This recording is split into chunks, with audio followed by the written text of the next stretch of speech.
in the last year, I think my company page has got over 110 million impressions on content. What? So could LinkedIn company pages be the most underrated way to build an audience right now?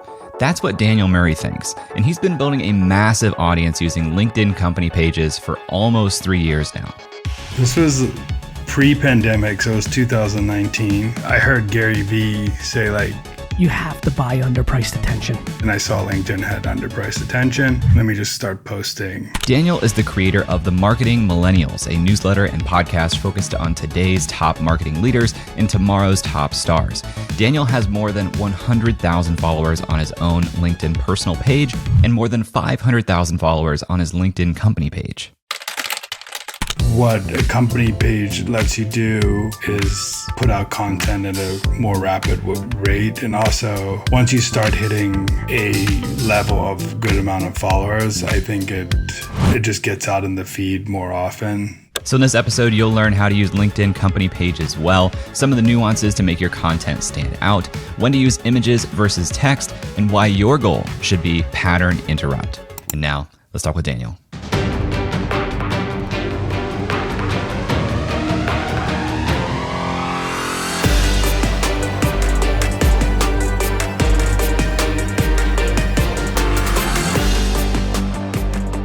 My mom, when I was growing up, was an entrepreneur, and I used to go to trade shows with her. I used to see her work, and I just enjoyed the creative side of what she was doing. I didn't know that was called marketing at the time. I just knew that it was something that I enjoyed and I became okay at that time. And then I was more of a football and sports guy. I grew up, and my parents, we immigrated from South Africa, so they didn't know the American school system. The only thing they knew that was commonality is sports. So we played sports the whole career, and sports was my way to get my college paid for without having my parents to pay for it. Going into college, I became an entrepreneurship major. Because I didn't know if marketing was the thing. I just knew I liked starting stuff because my mom and I wanted to be like my mom. So I did entrepreneurship, and I started taking marketing classes, and I was like, okay, this is fun. I understand this more. I could be creative. It's not structured and rigored like finance where you have to figure out a formula. Like the formulas always change. So had an internship in college for Qualcomm, and I got to experience marketing firsthand from a big tech company, and I was really enjoyed that. And then after college, I knew I didn't want to go into sales or anything, so I just picked the first marketing job, and it was a marketing operations job, and that's kind of how I landed into it. But it was a whirlwind of just testing what I liked. That's why I became an entrepreneurship major, because I didn't know if that was the thing I liked to do. Yeah, I was going to ask you, you just mentioned marketing operations, and I see you've also spent some time in marketing automation. So I was going to ask you just to share kind of what those two disciplines are within marketing, because I haven't heard those terms used all that much. They're kind of sometimes interchangeable and sometimes not. So marketing automation, just think is the tech behind how marketing works. So managing your marketing operation, marketing automation platform, managing how those integrate with each other, managing how building campaigns in there, making sure the campaigns are tagged correctly, making sure they flow correctly. So it's basically the plumbing. And then marketing operations are a little more broad, where it takes in both tech and insights, and you mix it with people. So it's basically the process building for the whole marketing teams from end to end, and the buyer mapping. So how could I make the buyer experience better with our technology that we have? How could I make the marketing team more efficient with the data we provide them, the tech we provide them? The easiest way to explain it to people is, and I like this analogy, is you go into a house, you look at the house, marketing is all like the beautiful bedrooms and the kitchen and the outdoors and how it looks, but nobody ever goes and checks does the light switch work? Does the plumbing work? And that's like marketing operations. It's the connectivity of all departments, all technologies. It's basically the connective tissue of marketing. I like that. And also, hot tip for people watching this: if you're buying a house, get an inspection done. Yeah, exactly. I want to talk real quick about your experience learning marketing in college. I also graduated with a marketing degree, and there are very few things that I can point to as I learned this in my college marketing classes, and they were still relevant, and I still think about them. Is there anything that you learned in college that you still think about and apply today?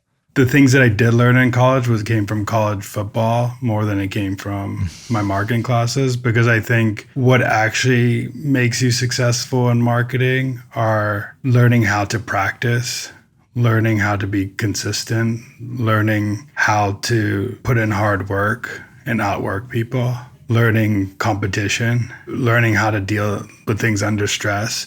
All those things were like the soft skills stuff and also teamwork. I think teamwork is a huge one too. All those soft skills, I can pull up anything that I learned in my marketing class. I think what college did do for me, and not ragging on college, is that it actually did give me direction to know that marketing was something that is a little bit interesting to me. So that was a good part of it. It steered me into the right direction. But I think I could have been steered in the right direction if I just went to a company and started testing multiple things. I'm not trying to rag on college either, because I think college did a lot for me generally as well. But it seems like, and maybe this is just a function of how fast technology is evolving over the last couple of decades, it seems like it'd be difficult to even get through the review process to create relevant curriculum before that curriculum related to marketing today is no longer relevant. You know what I mean? Because it seems like everything is just moving so fast today in terms of what's working and how quickly it changes. Yeah, I mean, if I were to develop marketing curriculum today for a marketing team, I would look at one heavy on psychology classes, learning how people think, why they do things, copywriting, knowing like how to write persuasively and how to do it, learning how all the fundamentals of data, how finance connects to marketing, how stats connect to marketing. I think those would be like good fundamental things to get me better at marketing. But you go into some of these classes and it's very broad, very outdated case studies and stuff like that. But if they just taught the fundamentals, I think a lot of people would be successful. I think a lot of marketers today still don't know the fundamentals. So that it could totally change a marketing degree if you just taught things that haven't changed in years. Great copywriting is still going to be relevant. Great design is still going to be relevant.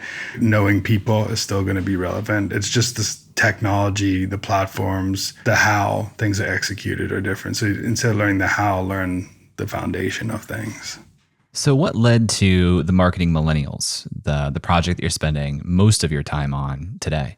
This is a funny answer, but it came from testing because I wanted to prove that LinkedIn had high organic reach, and people in my company at the time didn't see it. So I was like, okay, let me post on my personal profile. And I was like, okay, I have 1,000 followers and I'm getting 3,000 impressions. This is pretty insane for like the ratio of what it is. As I started posting and growing, I was like, I need a place to have more creative ideas, and the way I get creative ideas is from conversations and talking to other marketers. So I thought a podcast would be the great thing, and it also would allow me to do something I haven't done before and try something new. So I started the Marketing Millennials podcast just because I wanted to create more content for LinkedIn. The LinkedIn page came about because I didn't want to only post podcast stuff on my LinkedIn page. I wanted to separate the two things, but then I quickly realized that a LinkedIn company page should be treated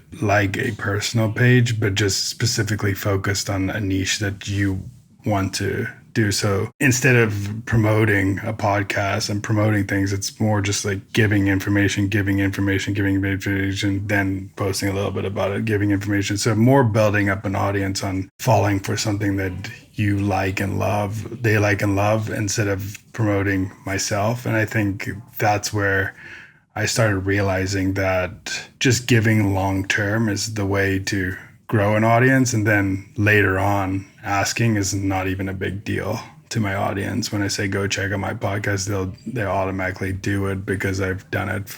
I've been giving them value for a year or two. When you say you were trying to prove a point and showing to this company the reach that you can get on LinkedIn, when were you doing that testing, that initial testing? What year are we talking about? This was pre-pandemic, so it was 2019. And this is maybe a cliche thing, but I heard Gary Vee say like, You have to buy underpriced attention. and I saw LinkedIn had underpriced attention. So I was like, okay, I could talk about something. I could talk about marketing. Let me just start posting on LinkedIn about that. Since then, my thoughts on like the why behind it has evolved, and now I have a why that I do it and what keeps me passionate about it. But at first was just pure proving people wrong that this platform could do something. And then now it's gone to a point where I saw like how much content helps people, how much content isn't out there that's great for marketers. And back to your point about college, we didn't learn much in college. So I try to keep at least the relevant information that people can learn today that I feel like will make you a great marketer. So my whole thing came from learning from relevant people. And I totally know that people don't get served the great first boss out of college, and that's how you get lucky. If you get a great first boss out of college, you can accelerate your career. Or if you start a side project or become an entrepreneur, that also can accelerate your career. But if you go down the normal route that a lot of people go, you get drawn a boss. If the boss doesn't teach you, you have to go find how to learn by yourself. So I try to create a place where people can learn marketing in a simplified manner. So you started posting to your own profile in 2019. Did the company page come about that same time frame or shortly after? No, the company page came, I would say, a year after that. Okay. So it took me a year to even like start a company. But the Marketing Millennials wasn't a thing. It was just me posting. I didn't get much traction for like the first 6 months. My content was all over the place because I didn't know how to create great content. I didn't know how to stay niche. I didn't know what works. But quickly, when I started reverse engineering what the best were doing in the platform, that started accelerating how I did things on the platform. And it took me time to just learn it because I was a marketing operations person. I never was in social. So it just was me learning the platform by doing and trying and failing multiple posts. But that's what's great about social media is if you post and it doesn't do well, nobody sees it and you could delete it. And if it does great, a lot of people sees it. But it's better to fail when nobody's looking than fail when you have a huge audience. So I'm glad it was failed a lot at the beginning and had some bomb posts that didn't do very well. Well, this is what kind of spawned this conversation is you're telling me how effective the company page for the Marketing Millennials has been. And I'm looking at it here and it has basically 440,000 followers as a company page. And I thought company pages were dead and worthless and nobody used them. And I'm looking at this and I'm saying, there's something here that I got to understand better. So for me in this show, like I have a company page for the podcast. I have a company page for my newsletter. And literally the only posts on them are, hey, we don't post here. Here's a link to the website. But you're getting me to think down the line of using it. So how should we be thinking about company pages on LinkedIn? How should we be using them? I like to think of it as a personal page, but very focused on what value you want to give the audience. So if you're talking about content creators, for example, all the content should be about how I help the content creators, how content creators could create better content, how to monetize your content. It should just be all about them in a fun, engaging way that's not linking back to your website or linking back. It should be, I'm just providing you as much value as possible. The way I like to think about it is you see these pages that blew up, meme pages and finance pages and all these pages on Instagram where they shared a lot of like valuable stuff and they grew because it was just like good information about certain topics. Nobody was doing that on LinkedIn. And I think like people just thought of it as this is a company I work for. So it's got to be like a ticker of like what's going on in my company. And I think I flipped the narrative and said like this could be just a place to get is underpriced attention. Nobody's doing it well. So if you do it well, there's a lot of attention to be captured. How I think about it is, one, think of it as a personal page. Don't think of it as your company, because then you're going to start posting everything about your company. Two, make it a source of value. Be the best place for marketers to come get content. Be the best place for content creators to get content. Be the best place. Like third, I would say like make sure your audience is actually on LinkedIn, because that might not make it successful. A lot of people, I am an advocate, but I don't think everybody should do a LinkedIn page, because I think not everybody's audience is on LinkedIn. But I do think when channels have underpriced attention, and when there's huge value and you see these big companies with big followings, I think you can gain a following, and also you can be a place on another platform where nobody's doing it. I knew Instagram was diluted with content. I knew Twitter was diluted with content. Nobody was posting from a company point of view about marketing. There was other people doing it, which I later discovered. But when I was doing it, it was just focused on marketing, and that's how I've grown it. I don't really ever have a CTA to go look at my podcast. Now I have a little CTA to go to my newsletter and stuff like that, but I don't outrightly say it. I go to my newsletter, I let people discover it. So it's all about value, and what it does is like organically people go find my podcast, and my podcast downloads go up. Organically people find my newsletter. Organically people talk about me. I'm in the feed a lot, and I'm in the feed double time because I'm posting from myself and Marketing Millennials. And those are two distinct sets of content. It's not like you're posting the same thing to both pages, right?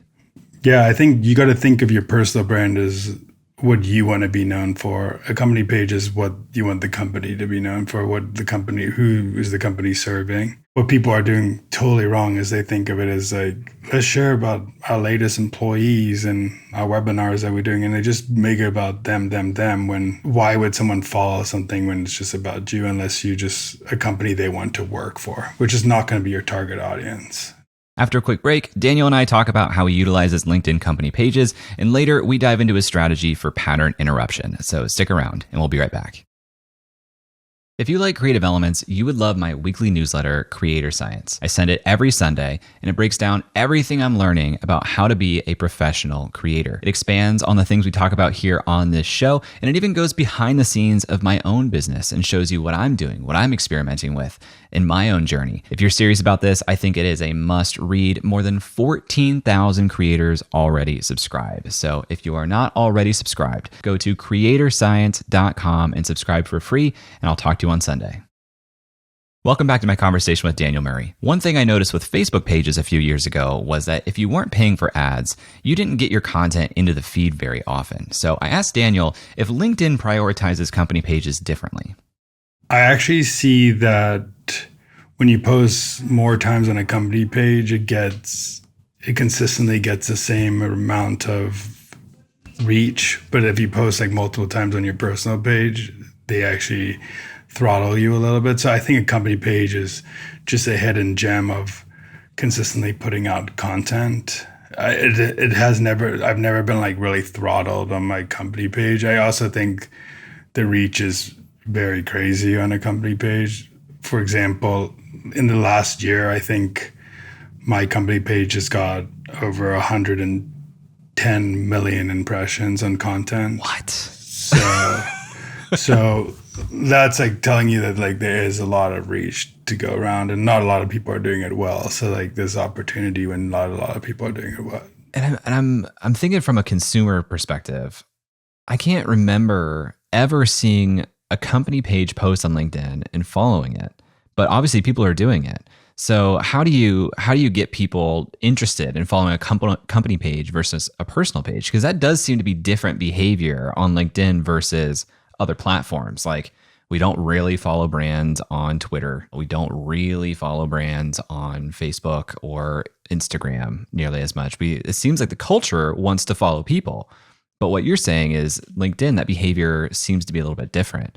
I think it has both. I think LinkedIn inherently people get followed a lot, but I think what a company page lets you do is put out content at a more rapid rate. And also, once you start hitting a level of good amount of followers, I think it just gets out in the feed more often than not. Because I think what happens is LinkedIn wants companies to post. So there's enough people posting, but there's not enough companies posting. So they want to show company data out there, because otherwise what's the incentive for a company to create a page and be consistent on there and post jobs on their job board and pay to be a part of it? So they want you to put out content. The thing is, what's the little nuance, which I'll say, is that I don't think of the page as a company page. Like, I think it is like someone following like a meme page on Instagram. A lot of people are following meme pages on Instagram. Like, they're getting their best meme content. They're getting their best like tweet content. A lot of people are following like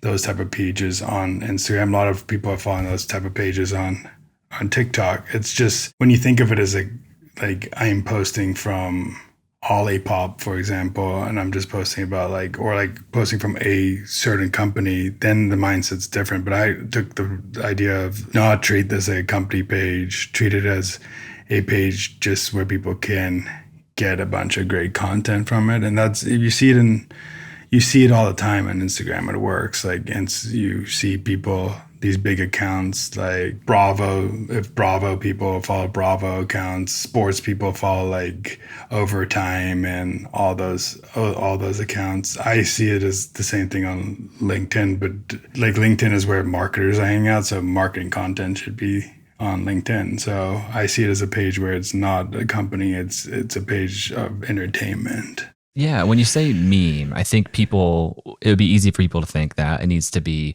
funny or irreverent. But when I'm looking at the page here, there is some of that, but it's not the majority. Like, the majority that I'm seeing is resharing helpful, kind of like value dense content, often from other marketers. So how do you think about that? If you're thinking about it as a meme page, how much do you think about humor and entertainment playing a role? I think it all depends on like who you want to be known for as a brand. I think Marketing Millennials, I want to mix a little humor into it, because sometimes you just need a laugh in your business day. Like, sometimes you just need it. But I also think it mixes in with like content that's valuable as well. I mean, a better name probably is like anonymous pages but the anonymous pages will post like screenshots of like their tweets like all over, or they put quotes, like quote of the day. And you just have to think of it as a place where it's easy to digest. Someone could do it very quickly, really fast. They get information quickly and they can go about their day. And I think if I wanted to go network at a trade show, I would need to refine my pitch to be a little broader, because not everybody does the same profession as me. But if I was in a dinner just for like marketing operations or media people, I can talk more nuanced. Like, what are some marketing ideas that could be simplified to the masses that they can consume? It's fun. It's easy to digest. And the tweets, the reason I chose tweets were they interrupt the feed. There's a dark tweet on the feed. It interrupts all like the white text posts. It's big, so it's easy to spot the text really fast. And it's basically like a headline. If you want a headline, people can easily read it, react quickly, and then go on their feed, where long posts you have to commit yourself to. It does seem that when I see people sharing screenshots of tweets and things on LinkedIn, they are typically choosing like the dark mode, black background, which I'm starting to realize has probably been tested and probably been seen to show higher engagement.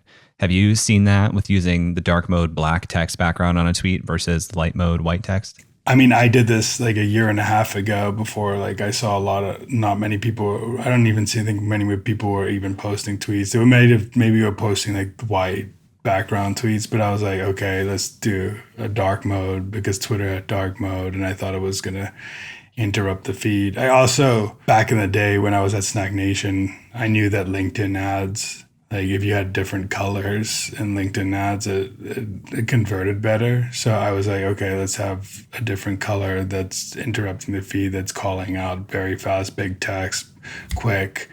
I know people will probably be asking like, okay, but this doesn't bring in any results. Like it's just a page, blah, blah, blah. But if you do this well, like my newsletter is growing at 10K a month just from my LinkedIn page. My podcast grows every month from my LinkedIn page. People reach out to me for like business requests just because of my LinkedIn page. People want to sponsor me just because of my LinkedIn page.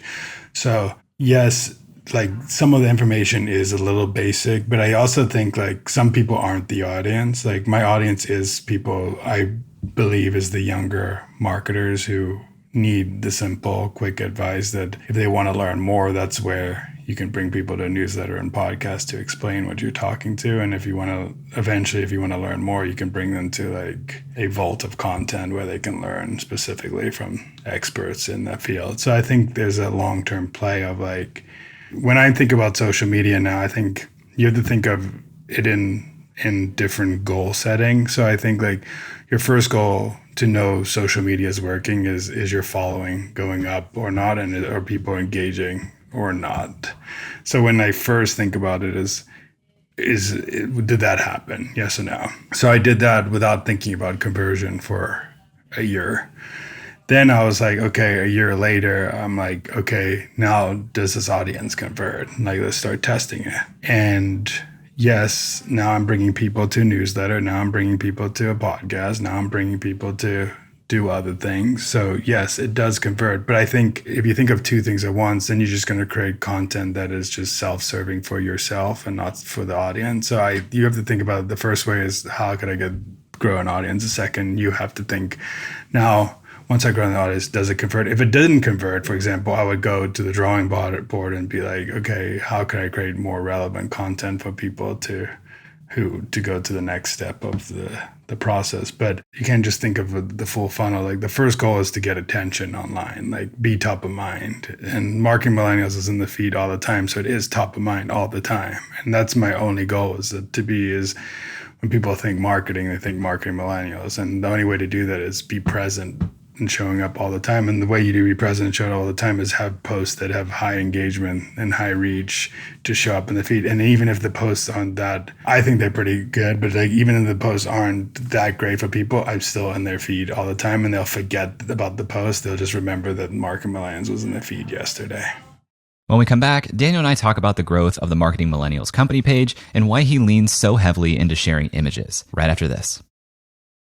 Hey, thanks for watching Creative Elements. This is a brand new channel here on YouTube, so liking the videos, leaving comments, subscribing to the channel, sharing the show, all that support goes a long, long way right now. It is all seen, it is all appreciated. And even though this is a brand new channel here on YouTube, I've actually been conducting interviews with creators just like this for more than 2 years. There are more than 100 interviews that you can go back and listen to with creators like Seth Godin, James Clear, Cody Sanchez, Tori Dunlap, even YouTubers like Ali Abdaal, Matt Diavella, Roberto Blake, and Marie Poulin. I've actually created some playlists for you to help get you started, to dive into some of the best episodes that we've done to date. Just go to creativeelements.fm/playlists.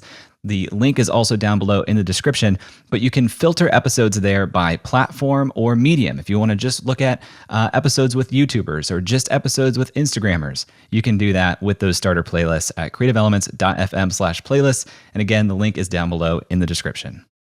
Hey, welcome back. More than 500,000 followers and a ton of daily engagement on Daniel's company page still blows my mind. So I asked Daniel what growth looked like and what we can do to emulate that. There's been zero paid.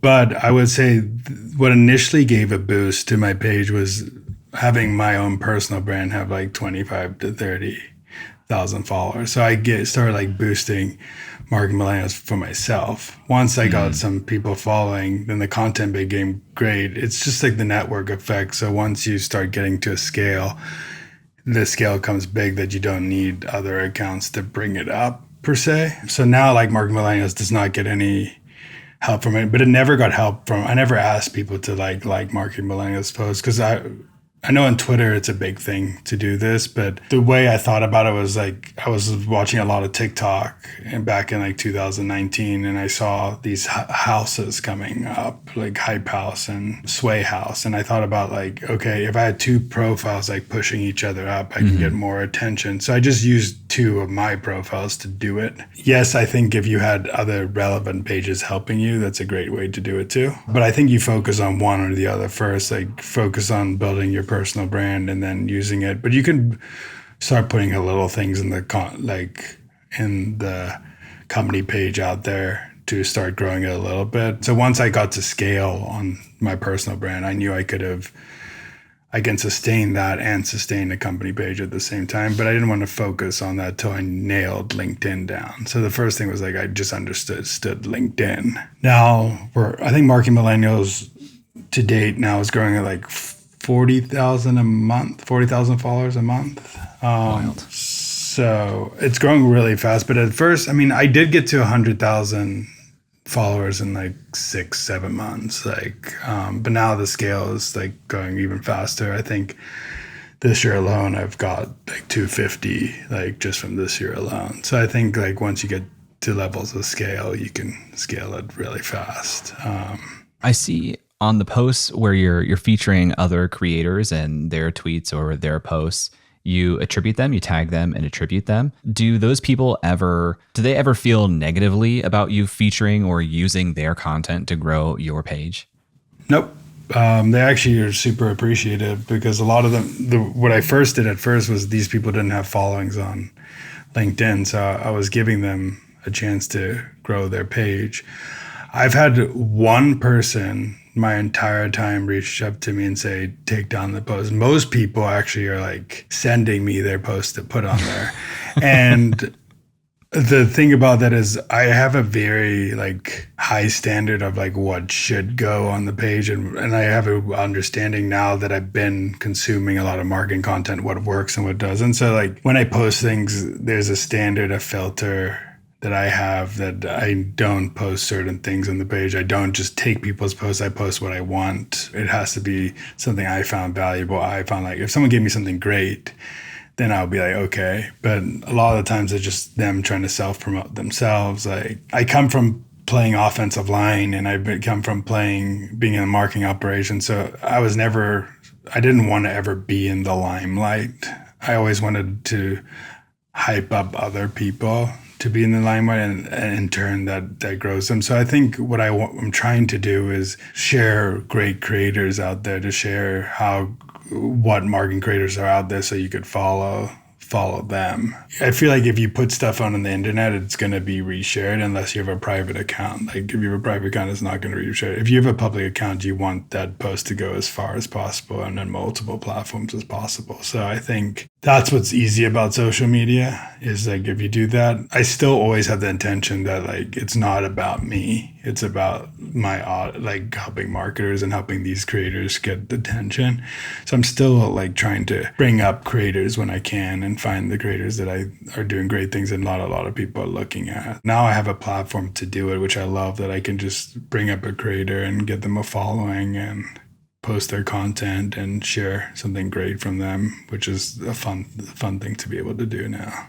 On your personal page, I would say 2 out of every 3, maybe even 3 out of every 4 posts seem to be images, or at least have an image as part of it. And a lot of those are tweets that you've put out that are text-based.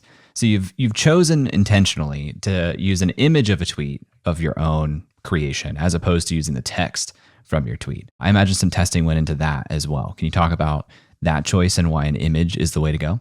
It's just easy to consume. Like I just thought of myself scrolling through LinkedIn feed, and luckily the LinkedIn feed isn't that great. So it's like the way you get fed content is not that great. So like it's not hard to stand out in the feed of LinkedIn, where like Twitter, there's a lot of, it's who you follow and you get a lot of great stuff and you get mixed with a lot of great content. I think the bar is very low on LinkedIn of like great content. So it's easy to stand out. So, but images for me just stand out. I'm a visual person. I like consuming visually. I think it's easier to consume fast. I think people want quick tips. They don't want, even for me, when I see a long post, sometimes I'm just like, I don't want to read that whole thing. Like, I just think that I just think of myself as like the consumer and be like, okay, what would I like to consume? I think you also have to speak the language of a platform. I think like a lot of people come to me and say, I want to grow on LinkedIn. And I'm like, okay, are you willing to do these things with your content? Are you willing to post like this? And they say, no, I'm going to keep doing what I'm doing, but grow. And I'm like, okay, but you have to speak the language of the platform. You have to do what the platform wants. If the platform changes, you start doing what the platform now is changing to. But as long as it starts working, you keep doing it until it stops working. Like the best ads, if you don't give up on the best ads, if they can keep converting, you keep converting them until they keep converting. So a lot of people aren't willing to do that. And I think a lot of it is very ego driven, but I also think it's also intention driven. I think like if you want to have 5,000 people following you that is just pure your audience, pure in-depth content, then yes, like post in-depth content all the time. If you want to grow your following, you need to start getting people in the outer circles and the rim that don't really know about marketing, that want to learn about marketing, that know about marketing but don't know about that part of marketing, that know about that part of marketing but never heard you say something like that before. You need more out there to cast a little bit of a wider net. I think marketing's already niche enough. Like for me, I do go nicher in the sense that like my name technically has niched me down, which is not intentional, but it has. Doing the Marketing Millennials, like most of my following is millennial marketers.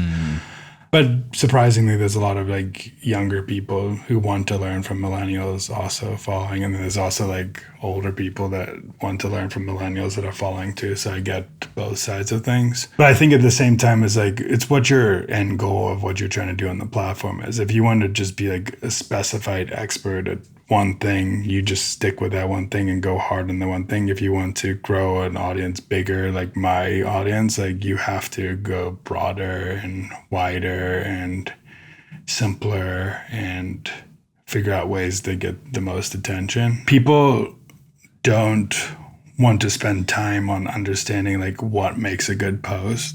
Like even if you do a normal text post, like what makes a great post, like the first line has to be eye-catching. Otherwise it's like what makes anything good, a good ad. Like the first line has to be eye-catching. Then the second line has to take you to the third line. The third line has to have some story and meat that you get to takeaways. And then at the bottom, you have a call to action for engagement. Like a lot of people just want to just throw posts out there and think it's going to work. But if you're not going to have like a strong hook to get people reading, have insights that people are like, create an emotional response, like, okay, I was either entertained there, I was educated, I was informed, I never knew that, and made me think differently, and I never thought about something that way, you're not going to create a great post. I think a lot of people just think of it as, oh, my content's good because there's good information. A lot of them do have good information, but if they just restructure their post just a little differently, they can reach a wider audience. It's just they don't spend time on actually like formatting the posts for the platform. It's like if you go to another country, for example, like that's different platforms like TikTok and LinkedIn. Like they're two different platforms. It's like if you speak LinkedIn on TikTok, it's like speaking French in the United States. Like nobody's going to start understanding like what you're doing. Like you have to speak and do what the platform tells you to do. What's the line though between being native to the platform, but also this pattern interrupt that you've talked about a few times that seems powerful in its own way? How do you know where the line is of this interrupts the pattern that people are used to, but it's not so far afield that people tune it out? I think that all comes with testing. I think you just have to try new things. I think a lot of people are stuck in best practices because they see other people doing things, and it just takes one or two people to start doing something different to change the way people act on a platform. I think a lot of people just follow other people. So it's just like, okay, this is how it's done. I should be doing it like that. I think that's one. I think two, it goes back to like general like marketing principles. Like in a sea of sameness, you have to be different. Do what you are great at on the platform. Like if you're great at video, like I think I'm not that great at video, so I don't do video. If I was great at video, I would be doing more native LinkedIn video stuff. Even though it doesn't get as much reach, it still is builds personality, brings connection that you don't do. If you're a good writer, stick to like text posts because that's the thing. If you're good at creating images or understand images, create images. If you're good at writing and know how to just use Canva, you can do the same thing with two things like image and writing. So I think it's also doing what's like native to you and what you're good at. But I think you always got to be testing new things if you want to stick out on a platform, and you got to try new things like threads used to not be a thing on Twitter and now they're a huge thing, but it took like a couple people to write great threads to start doing it. And then some people discover that if you put images in each thread, it does better. And some people, so it just takes like people to try things in new waves to make platforms like want to do that. And it takes a couple people to be like, oh, that's interesting. Like, I'll like that. Oh, that's interesting. I like that. So, but it comes down to like going back to what I said before is like learning like fundamentally like what gets people's attention and what sticks out. And like an image with a bunch of text is basically a big headline that you're capturing attention. And if the headline's catchy, relevant, eye-opening, informative, educational, it's going to get people to like and stop. So I think a lot of people just don't think about it like that. I was not prepared to be so optimistic about the future of LinkedIn company pages, but Daniel showed us a real example here. So whether you take his advice and apply it to your personal profile or company page, I think you will see some success. If you want to learn more about Daniel, you can find him on LinkedIn. Just search Daniel Murray or find his company page, The Marketing Millennials. Links to both are in the show notes. Thanks to Daniel for being on the show. Thank you to Connor Conboy for editing this episode and Nathan Todhunter for mixing our audio. Thank you to Emily Clouse for making our artwork and Brian Skeel for making our music. If you like this episode, tweet at me at jclouse. Let me know. I'd love to hear from you. And if you really want to say thank you, please leave a review on Apple Podcasts or Spotify. Thanks for listening, and I'll talk to you next week.